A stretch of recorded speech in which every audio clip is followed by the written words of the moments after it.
សូមជម្រាបសួរថ្ងៃនេះខ្ញុំបាទមានកិត្តិយសសូមគោរពជម្រាបជូន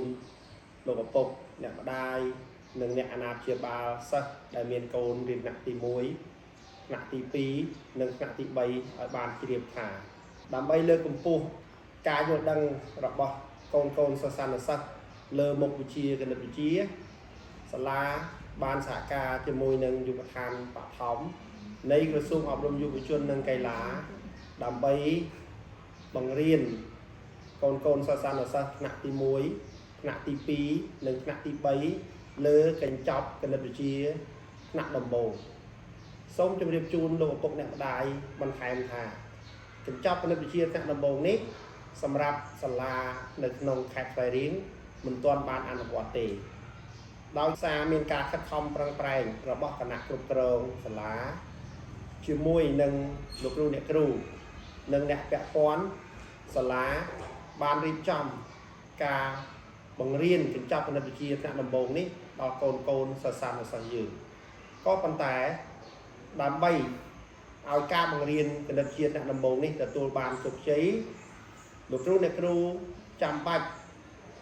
ឲ្យកូនសិស្សនិស្សិតត្រូវមានសៀវភៅចំនួន2ក្បាលបន្ថែមទី1គឺសៀវភៅជំនួយគណិតវិទ្យាសាស្ត្រ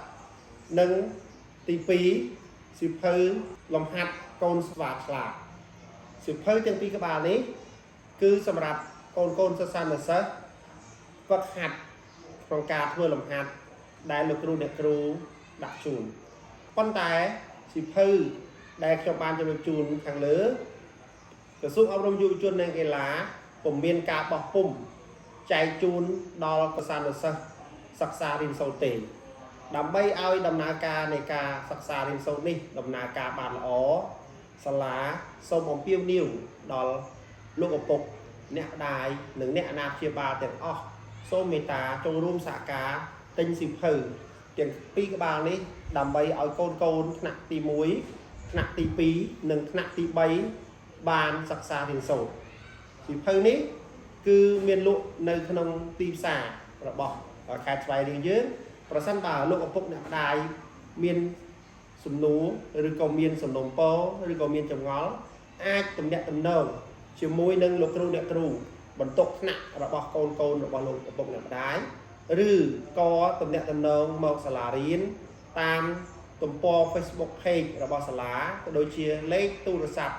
Telegram របស់សាលាដែលបានដាក់ជូននៅក្នុងក្តារខៀនព័ត៌មានសូមអរគុណ